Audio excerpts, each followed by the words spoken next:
Ravi de vous retrouver, chers téléspectateurs. Bienvenue dans cette nouvelle édition, dans votre émission hebdomadaire autour du monde édition Afrique. Et comme vous savez, pendant cette édition, on jette un coup d'œil sur les dernières évolutions qui ont pris place sur la scène politique et économique du continent africain durant les derniers jours. Nous avons commencé cette nouvelle tournée par, entre guillemets, le grand retour de l'Égypte au sein de l'Afrique. En fait, le Forum Africa 2016 est le premier événement panafricain de cette ampleur organisé par l'Égypte et traduit la volonté du Caire de se refaire une place sur son continent dont elle s'était détournée depuis les années 1980 plutôt. Donc, rappelons que l'Égypte est l'une des plus principales puissances économiques du continent africain. Donc un reportage. Après cela, nous allons dans les prochaines minutes, ou plutôt dans la deuxième partie de cette édition, jeter la lumière sur le Forum Africa 2016. De compte doubler ses exportations vers 25 pays africains d'ici 3 ans pour passer à 5 milliards de dollars contre 2,7 milliards actuellement. C'est ce qu'a affirmé le ministre de l'Industrie et du Commerce, Mounir Fakhri Abdelnour. Ces prévisions optimistes sont la conséquence de la signature en juin 2015 en Égypte d'un accord de libre-échange tripartite entre 26 pays membres de 3 blocs régionaux. Le COMESA, marché commun de l'Afrique orientale et australe, dont l'Égypte est membre, la SADC, communauté de développement de l'Afrique australe, et de l'EAC, communauté est-africaine. Une fois l'accord ratifié, plus de 3200 types de marchandises échangés entre les 26 membres seront libéralisés, soit 60% de la liste des échanges, comme l'a précisé le président du département Afrique auprès du ministère de l'Industrie. Selon les économistes, les accords que l'Égypte a jusqu'à présent signés avec des partenaires développés comme les États-Unis ou l'Union européenne n'ont guère permis de redresser la balance commerciale avec ces pays, qui bénéficient d'un marché égyptien ouvert alors que les normes de qualité représentent une barrière importante pour les exportations égyptiennes. Avec les pays africains, l'inverse est plus probable. L'Égypte et l'Afrique du Sud, membres de la SADC, les 2 pays les plus développés du continent, devraient en être les grands bénéficiaires.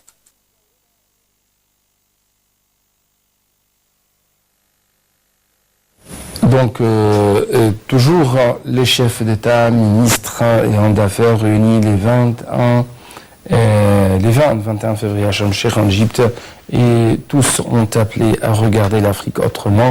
Le plus grand forum régional des affaires, tenu sous la présidence d'Abdel Fattah al-Sisi, ont longuement insisté sur le potentiel du continent africain, appelé communément la dernière frontière de l'investissement. Donc, un commentaire. L'investissement Afrique 2016 a attiré une large palette de décisionnaires du continent. Il s'agit en effet du plus grand forum régional des affaires, regroupant plus de 1500 participants. Tous les secteurs étaient représentés, de l'énergie au télécom, en passant par les services financiers, l'industrie pharmaceutique et l'agriculture.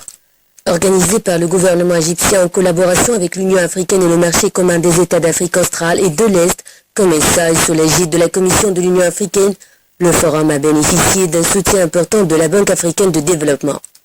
C'est ainsi que la BAD lui a consenti pas moins de 1,8 million de dollars, dont 650 000 dollars en contribution aux frais d'organisation.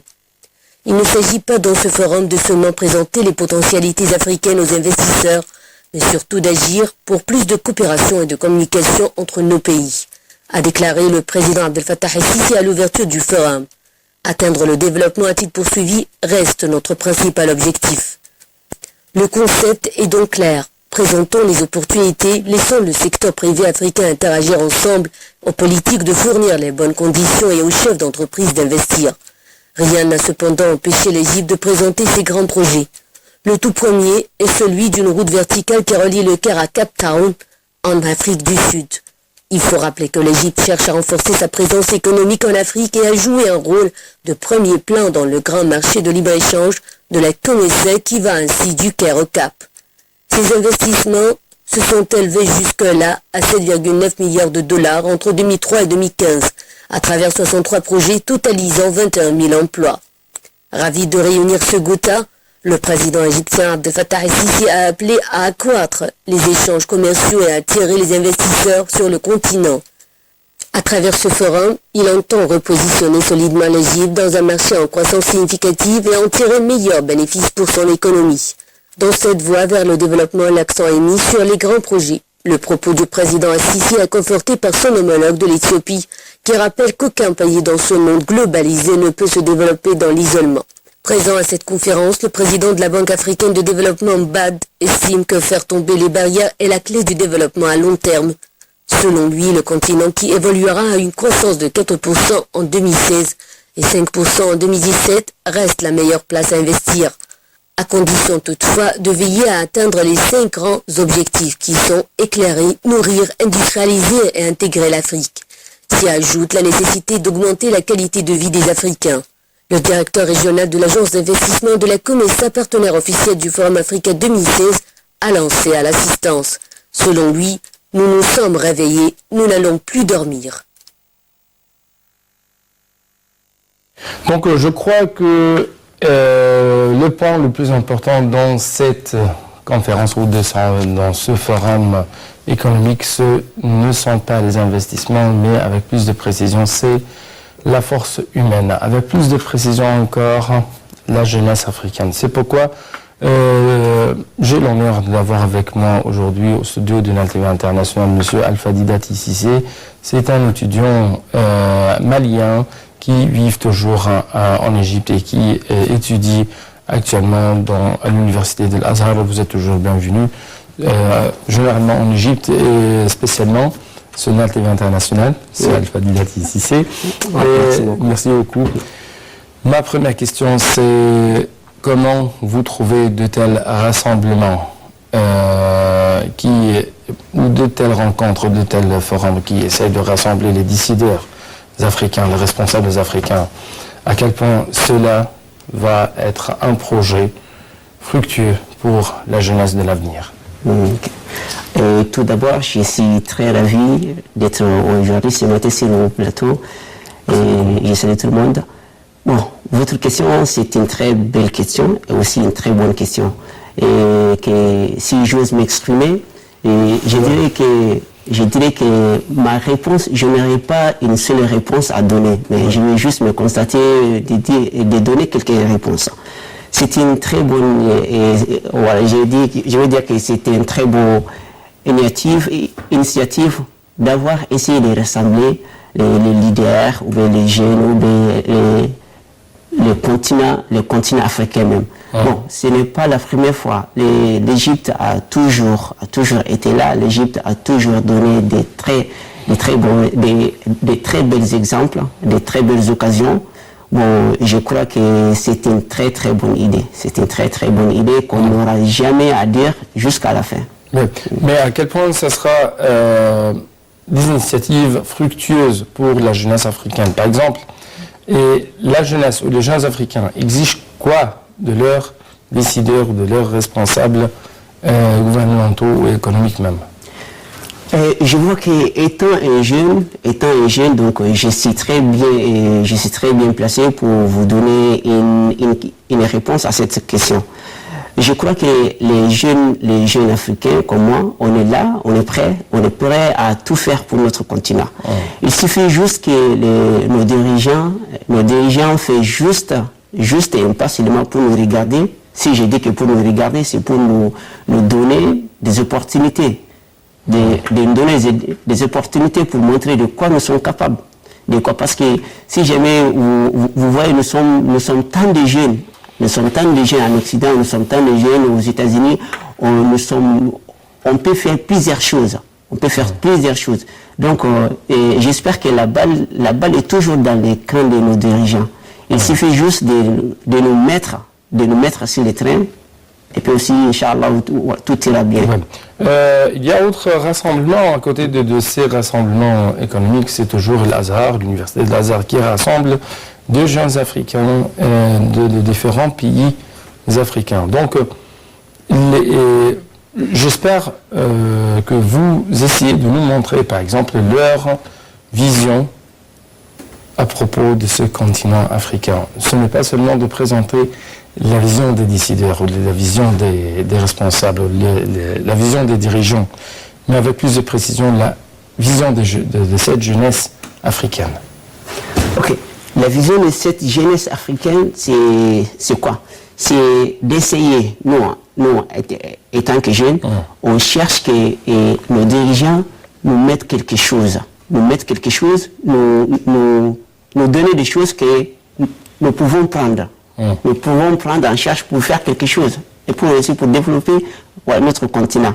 C'est ça seulement qu'on cherche. Sinon, on est prêt.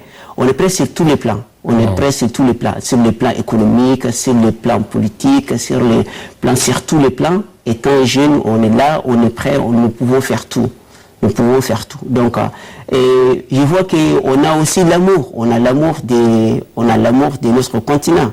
Donc, étant jeune aussi, c'est à nous de faire, c'est à nous de faire développer et puis aussi de montrer que l'Afrique était toujours et restera toujours restera toujours, comme on dit, la mère du monde. La mère du monde, bon, ça c'est toute l'Afrique, mais précisément en Égypte ici. Donc, je suis là, j'ai vu des exemples, j'ai vu des choses qui m'ont franchement beaucoup attiré à aimer l'Afrique. Mais avec tout cet amour-là, avec tout ça, si jamais nos dirigeants ne laissent pas des opportunités ou ne nous donnent pas des opportunités, nous ne pouvons rien faire, malheureusement. Oui, bien sûr, les chefs d'État, ministres, hommes d'affaires qui se sont réunis samedi et dimanche à Sharm el-Sheikh, ici en Égypte bien sûr, ont appelé à regarder l'Afrique autrement. Moi, je t'invite, ou plutôt je vous invite de nous présenter la jeunesse africaine, comment ils regardent l'Afrique. Comment, par exemple, cette jeunesse africaine peut vraiment surmonter les obstacles, surmonter les divisions, surmonter les problèmes, surmonter le manque de confiance entre les États ou entre les responsables africains. Bon, je vois comme on dit, comme l'adage dit que aide-toi, le ciel t'aidera. Donc c'est ça seulement. Au début, moi, je me suis dit que... C'est un proverbe africain ou arabe? Bon, les deux à la fois. Voilà, les deux à la fois. Aide-toi, le ciel t'aidera. Et ça, juste, on dit...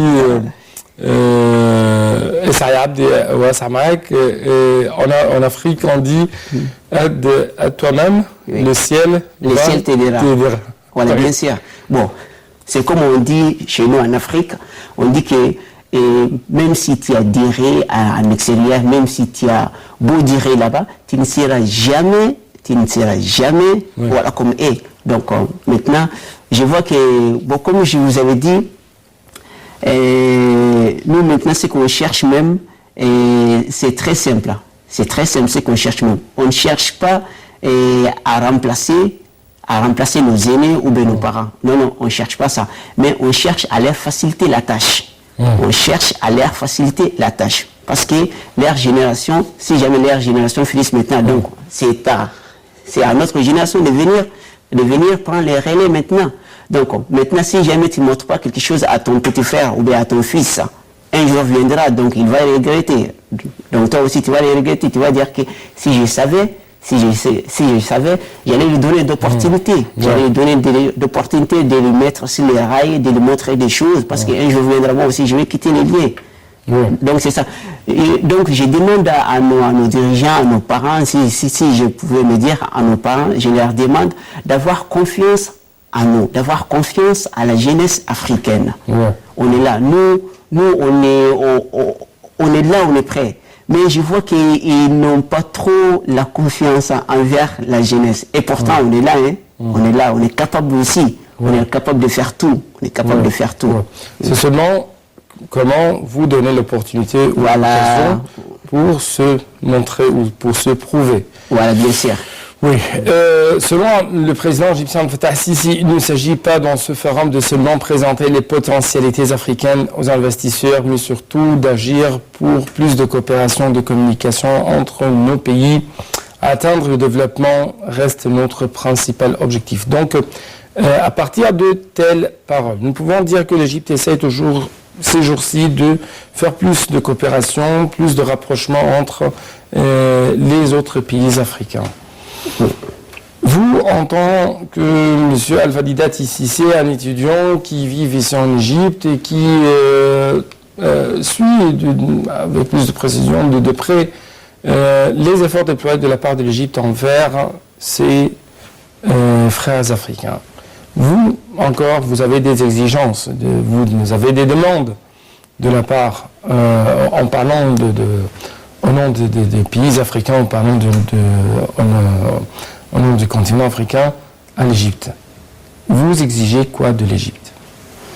Bon, ce que j'exige à l'Égypte, c'était en bref, je crois que c'est très simple. L'Égypte a été et l'Égypte est toujours là pour l'Afrique, pour la jeunesse africaine. Je suis mieux placé pour connaître ça. Je suis ici depuis 2010 jusqu'à nos jours aujourd'hui, donc j'espère que l'Égypte nous a donné tant de choses. Mais jusqu'à maintenant, on demande à l'Égypte de nous donner encore. Bon, si je demande, surtout pour nous les jeunes, on demande à l'Égypte vraiment d'être là, sur les plans spirituels, sur les plans économiques, sur les plans fraternité, surtout. Bon, surtout, et je demande à l'Égypte de se donner elle-même, de se donner à 100% pour ses frères africains.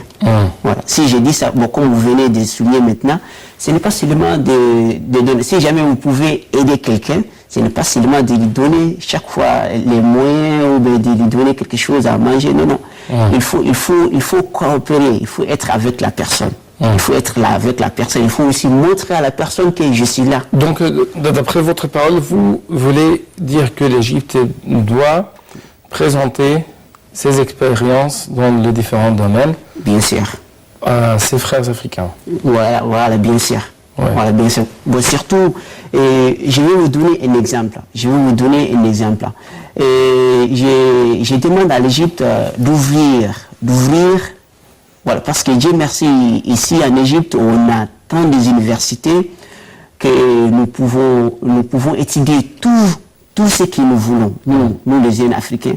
Moi, je vois qu'au lieu d'aller au Canada ou au lieu d'aller aux États-Unis, je vois que les portes sont ouvertes ici.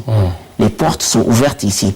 Juste ce que je demande aux autorités égyptiennes, c'est de nous faciliter, nous étant les jeunes, vos fils, vos frères africains, de nous faciliter et d'entamer, et puis aussi de connaître tant de choses. Bon, je ne veux pas dire qu'on ne nous a pas ouvert la porte, mais je souhaite encore qu'on ouvre ça largement.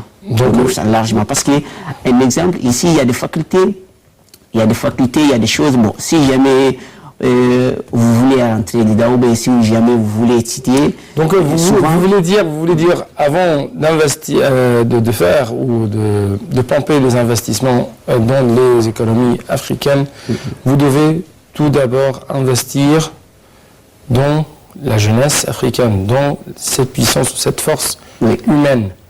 Qui représente l'axe principal de n'importe quelle économie. Effectivement. Oui, et ça à travers le fait de transférer, bien sûr, les expériences égyptiennes et de former les jeunes Africains. Bien sûr. Parce que c'est ça. Je vois à chaque 2 mois, à chaque 3 mois, je vois des gens qui viennent ici pour faire des formations sur tous les plans, sur les plans militaires, sur les plans tout. Bon, je vois que c'est un grand pas remarquable que l'Égypte a fait, que l'Égypte fait toujours.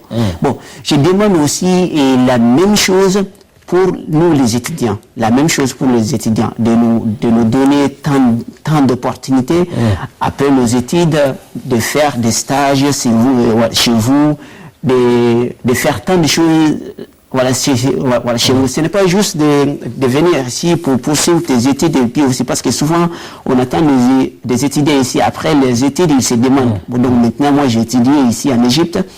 Dieu merci, je maîtrise ce que j'ai étudié. J'aimerais aussi faire quelque chose, mais j'aimerais entamer ici en Égypte. Bon, je vois que pour nous, les étrangers, c'est un peu fermé pour nous. Parce qu'on dit que, bon, tu es venu... Vous voulez travailler ici en Égypte? Bon, non, je n'ai pas dit pour travailler. Je n'ai pas dit travailler. Parce que la question, ça tourne toujours. Parce que, voilà, comme j'avais dit, maintenant, tu as enseigné à quelqu'un les chemins de réussite. Voilà, tu dois faire ça, tu dois rentrer ça pour réussir. Bon, après, donc, il ne s'agit pas seulement de montrer à la personne, voilà, sur les feuilles, voilà, sur noir-blanc. Mais il faut aussi, après les études, il faut aussi le montrer sur les trains. Il faut aussi au moins de lui donner voilà, des traces, de lui montrer comment faire. Parce que maintenant, si jamais j'ai fait l'informatique, donc vous allez m'étudier, bon, pour faire l'informatique, il faut faire comme ça maintenant pour enregistrer des choses, copier-coller, c'est ainsi de suite. Mais maintenant, la pratique aussi, il faut m'amener, il faut me faire asseoir devant l'ordinateur, il faut me dire que, voilà, pour que nous puissions travailler ensemble. Nous puissions travailler ensemble, pas de loin, mais de près. Oui. Pas de loin, pour de près. Voilà, c'est pour bien nous préparer. C'est pour bien nous préparer pour ces beaux continents. Ouais. Voilà, pour ces beaux continents. Toujours de votre point de vue, l'Égypte, c'est toujours d'appeler les autres frères africains à être unis, à avoir la main dans la main, à bâtir ensemble, à construire ensemble, mais en même temps, nous trouvons qu'il y a toujours des tentatives qui essayent toujours de saper ces projets d'Égypte. Même c'est toujours doté l'Égypte du sein du continent africain.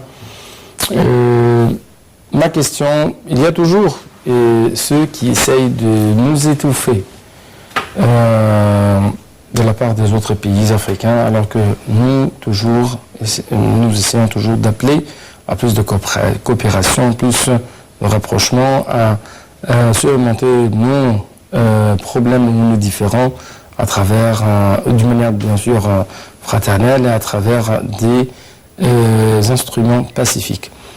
Votre point de vue, c'est comment, par exemple, l'Égypte, si elle a un problème avec n'importe quel pays, l'Égypte doit faire quoi, par exemple? Bon, de votre point en tant qu'un jeune Africain. Oui, je vois. On dit petit à petit, l'oiseau fait son nid. Donc c'est ça. Bon, comme j'ai dit, on a souvent le proverbe qu'on utilise qui est très chic. On dit que si jamais tu vois des feux chez ton voisin, ne t'assois pas, hein. Ne dis pas que non, les feux là, ce n'est pas chez moi, donc je m'en fiche. Parce que le fait que c'est ton voisin, tôt ou tard, les feux aussi vont venir chez toi. Donc, dès que les feux commencent chez ton voisin, seulement il faut essayer de l'aider. Donc c'est ça. Donc, et raison pour laquelle j'ai dit, bon, chez nous, avant de venir ici, on dit que, bon, l'Égypte est là pour nous, bon, sur le plan économique et puis les choses. Mais maintenant, je vois qu'il commence, ou bien l'Égypte commence maintenant à venir même à 100%. À venir même à 100%. Mais ça demande juste un peu de temps. Voilà pourquoi un peu de temps. Parce que chez nous, avant de venir ici, nous avons quelque chose à nous dire. Parce qu'on va dire que, bon, peut-être, nous sommes tous dans un continent africain, mais nous allons essayer de voir. Est-ce qu'ils sont là? Est-ce qu'ils sont là? En fait, pour conclure cette édition, je suis personnellement convaincu que nous avons un seul destin. Les Africains, tous ont un seul destin. N'est-ce pas, monsieur? Oui, bien sûr. Monsieur Alpha Didati Cissé, vous êtes toujours le bienvenu sur Nile TV International en Égypte. Je dois vous remercier infiniment pour cette rencontre. Merci infiniment. Merci beaucoup. C'était tout, chers téléspectateurs. Merci pour votre fidélité. Bon suite de nos programmes sur Nile TV International.